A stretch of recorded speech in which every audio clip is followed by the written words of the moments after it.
Le 17 avril 2025, un événement inattendu secoue le Bénin. Ce jour-là, une nation fidèle aux promesses occidentales a vu son illusion de sécurité se briser en silence. Tandis que les soldats béninois faisaient face à un ennemi sans soutien, Ibrahim Traoré, un jeune soldat africain, est devenu un symbole de défi. Pourquoi ce moment a-t-il marqué un tournant crucial pour le pays ? Ibrahim Traoré est-il le leader dont le Sahel a besoin pour se réinventer ? Restez avec nous, la réponse commence ici, dans la poussière du Bénin. Le Bénin, autrefois un modèle de stabilité en Afrique de l'Ouest, fait face aujourd'hui à un choix décisif. Pendant des années, il a suivi les règles imposées par l'Occident. Formation militaire, partenariat avec la France et soutien de l'Union européenne. Mais la réalité du terrain, avec des attaques djihadistes croissantes, a révélé les limites de ces engagements. Les soldats béninois, laissés à eux-mêmes, ont vu la vérité en face. L'aide occidentale n'est jamais venue. Ce vide de pouvoir a ouvert la voie à un changement de paradigme. Ibrahim Traoré, avec sa doctrine de défense décentralisée, a offert une vision radicalement différente. Mais cela vient avec un prix. Est-ce le prix de la souveraineté ou celui de l'isolement diplomatique ? C'est un défi qui pourrait redéfinir l'avenir de la région.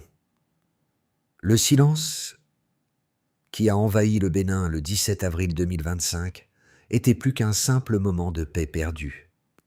Il marquait la fin d'une époque. Ce n'était pas un début de guerre, mais plutôt un signe de défaite silencieuse. Les soldats béninois se retrouvaient sur le front, sans renfort, sans aéronefs, avec seulement leur détermination pour se défendre. L'attaque de Sigbana, l'embuscade de Kala et la lente érosion de la stabilité ont révélé la vulnérabilité d'un pays censé être protégé par ses alliés occidentaux. Mais alors que les soldats s'enterrent leurs camarades sous des drapeaux en plastique, une question se pose. Qui sont-ils en train de défendre ? Une nation tentée, une nation qui leur tourne le dos, ou un idéal de liberté qu'ils doivent forger eux-mêmes ? Le silence en temps de guerre devient vite un cri de défi. Au cœur de cette tourmente, Ibrahim Traoré émerge non pas comme un simple soldat, mais comme une voix du Sahel, une voix de résistance contre les promesses brisées de l'Occident. Sa montée en puissance ne fait pas qu'alimenter la peur des puissances européennes, elle inspire aussi un nouvel espoir parmi les jeunes soldats africains qui voient en lui un modèle. Ibrahim Traoré n'est pas simplement un militaire, mais un symbole du changement. À 34 ans, ce jeune leader a transformé le Burkina Faso en expulsant les forces françaises et en instaurant une défense nationale forte, indépendante des puissances extérieures. Son nom est désormais synonyme de défi et de résilience dans la région du Sahel. Lorsque les soldats béninois ont commencé à entendre parler de sa vision, un vent de rébellion soufflait dans les casernes. Les rapports internes, en provenance du Bénin, révélaient une situation désastreuse. Des soldats qui se battaient sans soutien, des promesses non tenues, et une population qui commençait à perdre confiance. Mais dans cette situation désespérée, l'influence de Traoré se fait sentir.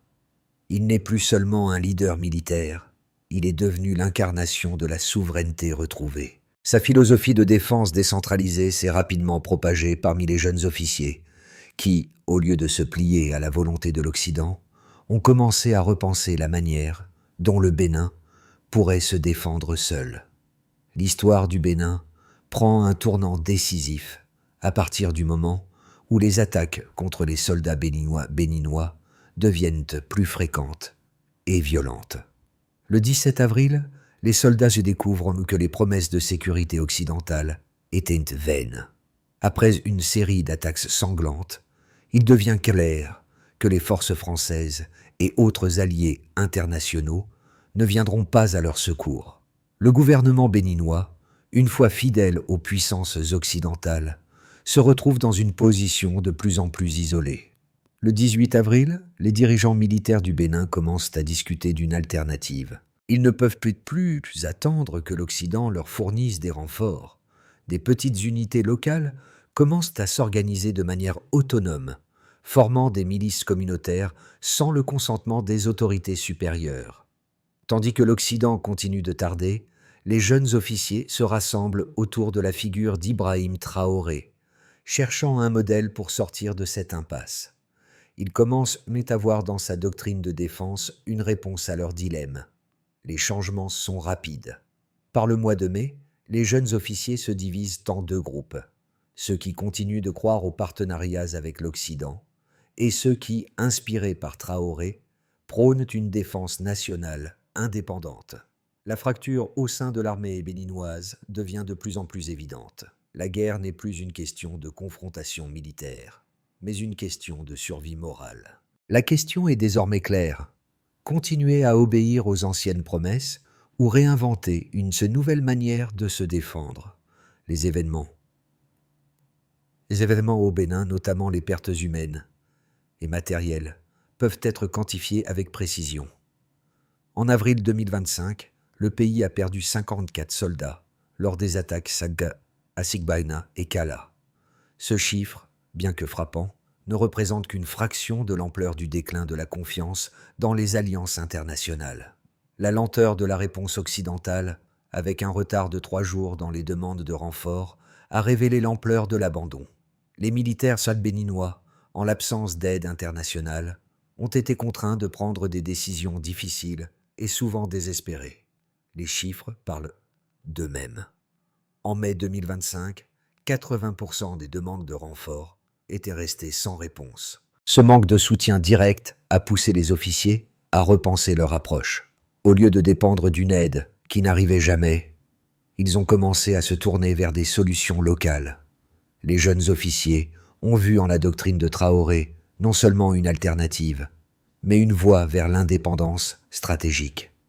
En quelques mois, l'armée béninoise a commencé à adopter des stratégies locales basées sur la résilience, la solidarité communautaire et la décentralisation des ressources. Cette évolution ne s'est pas limitée à la sphère militaire. La population béninoise elle-même a commencé à soutenir ces changements, voyant en ces soldats non pas des rebelles, mais des défenseurs de leur terre et de leur dignité. Les vidéos et témoignages d'attaques, publiés sur les réseaux sociaux, ont amplifié cette dynamique, faisant connaître la situation au monde entier. Ces événements ont constitué la base d'une nouvelle philosophie nationale. La défense du Bénin, par les Béninois, pour les Béninois. La montée en puissance d'Ibrahim Traoré n'a pas été sans opposition. Les commandants de l'armée béninoise, notamment ceux qui restent fidèles aux anciennes alliances avec l'Occident, ont mis en garde contre l'adoption de son modèle. Ils considéraient son approche comme risquée, imprudente et potentiellement déstabilisante pour la région.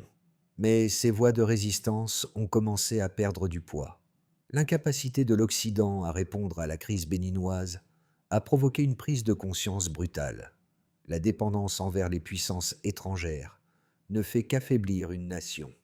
D'un autre côté, les partisans de Traoré ont rapidement trouvé des arguments convaincants pour justifier la nécessité d'une défense autonome. Les jeunes officiers, en particulier, ont vu dans la doctrine de Traoré un modèle viable, inspirant non seulement par sa radicalité, mais aussi par sa réussite au Burkina Faso.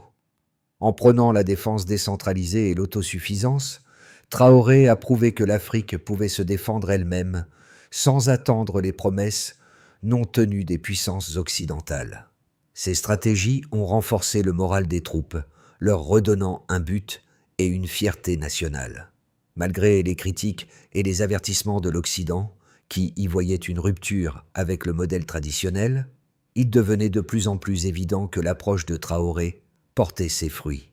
Le soutien populaire croissant au sein de la population béninoise et parmi les militaires a renforcé l'idée que la souveraineté et l'autonomie étaient des objectifs réalisables et nécessaires. C'est cette dynamique qui a permis à Ibrahim Traoré de gagner de plus en plus de terrain jusqu'à devenir un modèle de courage pour toute la région du Sahel. Au cœur de cette transformation se trouve un moment clé, le discours d'Ibrahim Traoré, annonçant l'expulsion des forces françaises du Burkina Faso. Ce geste n'était pas simplement un acte militaire, mais une déclaration de souveraineté. Ces mots résonnèrent au-delà des frontières du Burkina Faso et inspirèrent les soldats béninois, qui commencèrent à se tourner vers lui comme une figure emblématique. Ce n'était plus seulement une question de tactique de guerre, mais de valeurs profondes, l'indépendance et la dignité retrouvée. Ce tournant ne se limita pas aux frontières du Burkina Faso.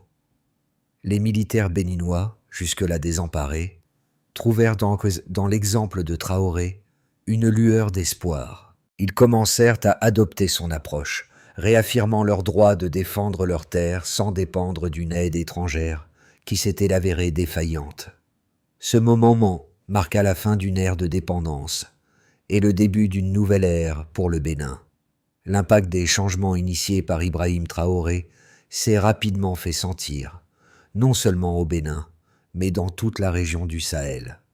La décision de s'éloigner de l'influence occidentale n'était pas sans risque. Elle a provoqué une division profonde au sein de l'armée béninoise, mais aussi dans la société. Ceux qui soutenaient Traoré ont vu dans ce changement un moyen de rétablir la souveraineté et la dignité de leur pays. Cependant, cette transition a aussi apporté son lot de tensions et de conséquences imprévues. D'un côté, il y a eu un renforcement du sentiment national. Les militaires béninois, auparavant en proie au doute et à la frustration, ont retrouvé un sens de l'unité et du but. Les décisions prises sur le terrain, sans l'intervention des puissances étrangères, ont montré leur efficacité. Les milices locales, formées sur le modèle de Traoré, ont permis de défendre le pays avec des ressources limitées, mais un engagement sans faille. La résistance béninoise est devenue un modèle de lutte contre l'isolement et la dépendance. D'un autre côté, les relations internationales ont été gravement affectées. Les tensions avec la France et l'Union européenne se sont intensifiées, et le Bénin a été mis sous pression diplomatique. Les sanctions économiques ont suivi, mais elles n'ont pas eu l'effet escompté.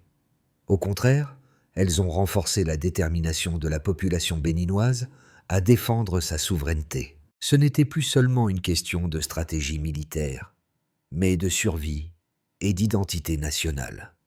Le véritable tournant s'est survenu lorsque le Bénin a commencé à coopérer davantage avec les nations voisines, comme le Burkina Faso, le Mali et le Niger.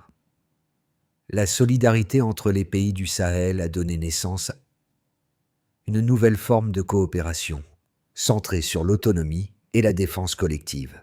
Cela a eu des répercussions profondes sur la géopolitique de la région, car il est devenu évident que l'Afrique, dans son ensemble, pouvait se défendre sans l'aide de l'Occident. En se projetant dans les 6 à 12 prochains mois, plusieurs scénarios sont possibles pour le Bénin, en fonction de l'évolution de la situation actuelle. Le premier scénario envisage un renforcement de la coopération régionale au sein du Sahel. Le Bénin, en étroite collaboration avec le Burkina Faso, le Mali et le Niger, pourrait adopter une défense régionale décentralisée, basée sur des stratégies communes. Dans ce cas, le pays pourrait renforcer sa position en tant que leader du Sahel, capable de résister aux pressions extérieures, tout en assurant sa sécurité interne.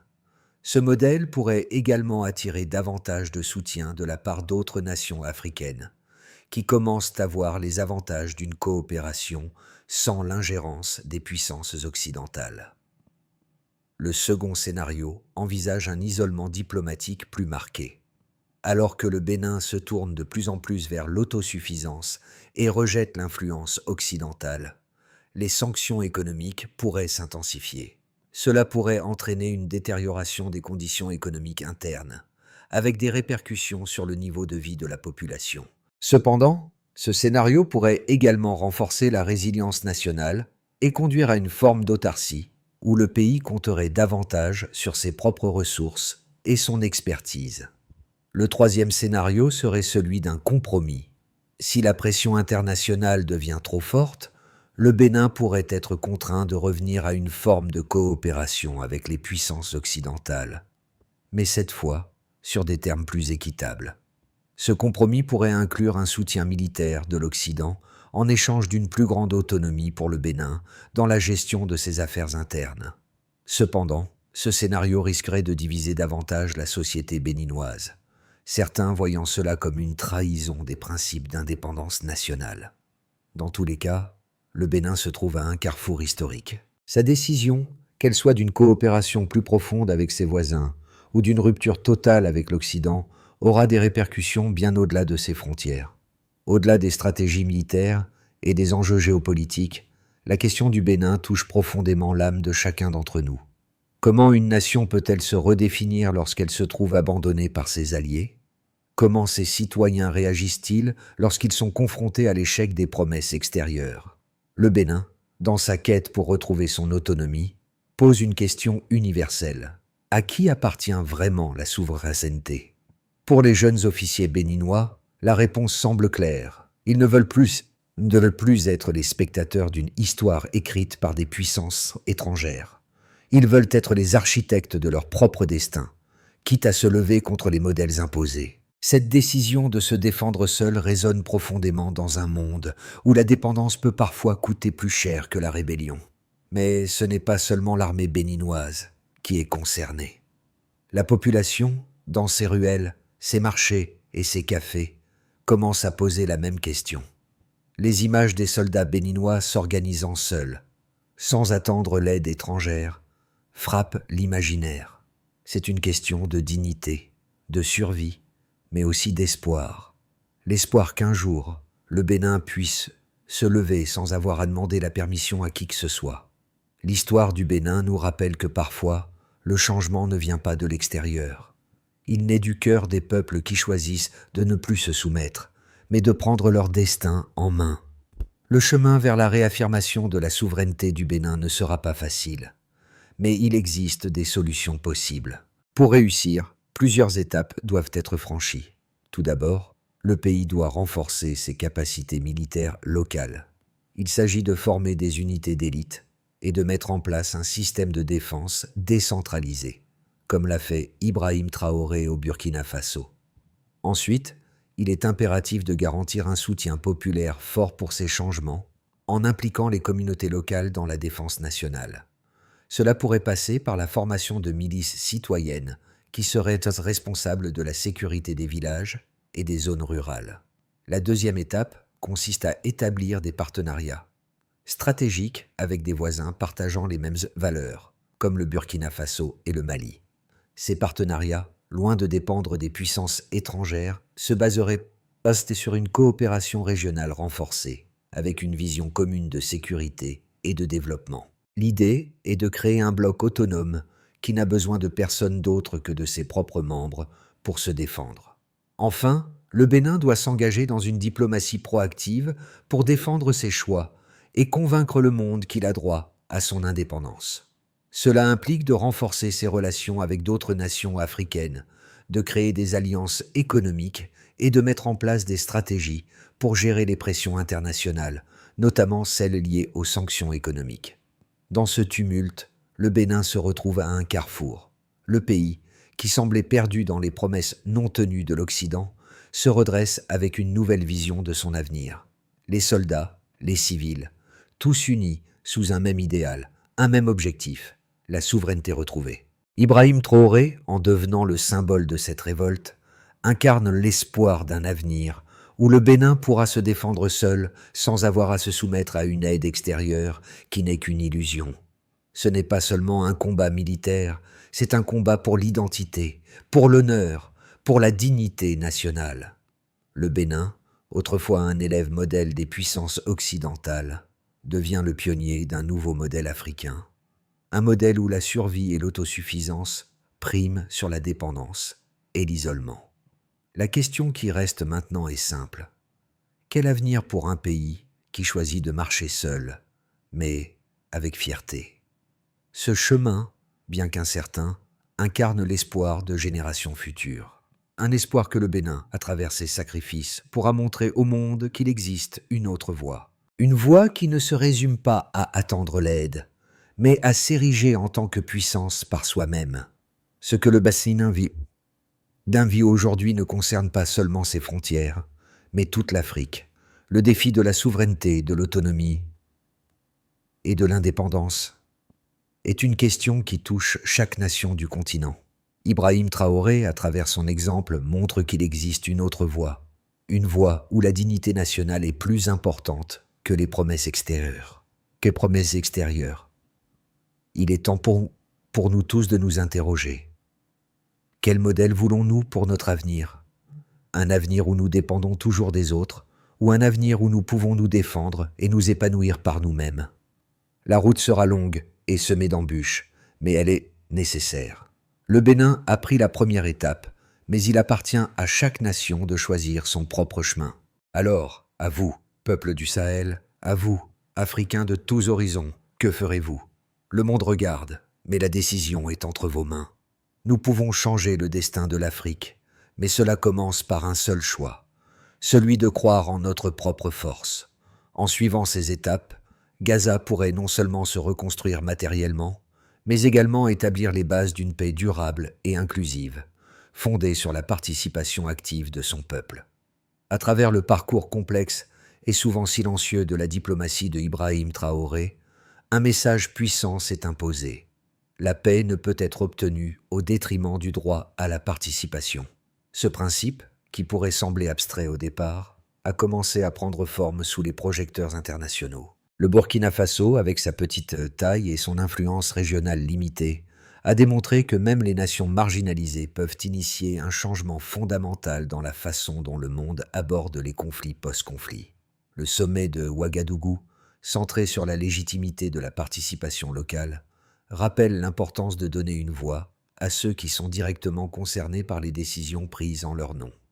Ce principe ne se limite pas à Gaza. Il résonne à l'échelle mondiale, surtout à une époque où de nombreux peuples cherchent à reprendre le contrôle sur leur avenir, loin des influences extérieures.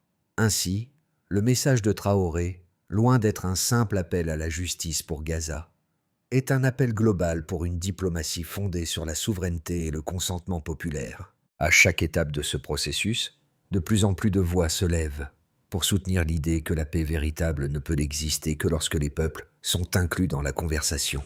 Gaza pourrait bien devenir, à travers ce mouvement, le symbole de ce changement radical.